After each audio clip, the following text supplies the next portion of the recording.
So why PhD supervisors are super sensitive towards scholars?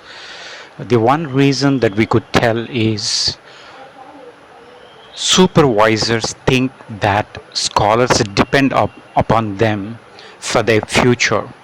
And this one thought can damage the whole of connecting, the whole of relation between supervisor and a scholar. So the thoughts are very much prevalent throughout the world when we take any supervisor and a scholar, because it is very natural that if somebody is depending upon someone, the leniency is much more than what we expect. So that's the reason why scholars should be utmost careful in dealing with PhD supervisors, because they become super sensitive towards every act of you. So this may lead to taking a revenge. This may lead to taking advantage of you. This may also lead to misunderstanding so easily. So your PhD supervisor can be prone to be easily given to emotions, because you're becoming a kind of play. You're becoming a kind of a person with whom, okay, there is no obligation to be lovable. There is no obligation to take care of you.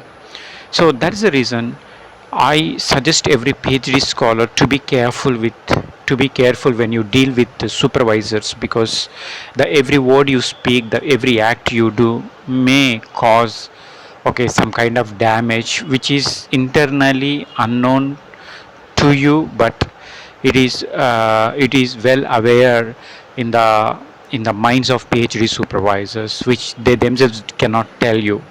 So when you deal with, so be careful. If anything goes wrong, act early as a scholar. Don't just assume that your PhD supervisor could have that potential to reach a certain targets. That will never happen unless a scholar can take action and come forth and rectify the attitude, rectify the minds, rectify the emotional disturbance of the supervisor by showing a little bit dominance, so that taking the advantage of a scholar will be set aside, and you'll have to create an empathetic feeling towards you. To You have to prove that you are not dependent upon supervisor, and this proving must be very much in tune with not hurting or with not delivering strongly this kind of approvals. So don't seek for any validation, don't seek for any strong approvals, but make sure that you don't become a slave to your supervisor, because once you become that slave, like begging and pleading, requesting, as if you are under your PhD supervisor, this may give you more troubles than expected. This will give you more problems than you expect. So that is the reason, be silent when your supervisors doesn't cooperate with you. Doesn't Be silent when they don't have any empathetic feeling towards you, and be silent when they don't care about your future goals. They don't take care of your career aspects. So just be silent. Silence will win finally, okay? But silence in the sense, while acting, not a slave, you need to be silent. That is very much important, okay? So the fruits will be reaped by the supervisors themselves, or they may regret later for what they had done towards a scholar.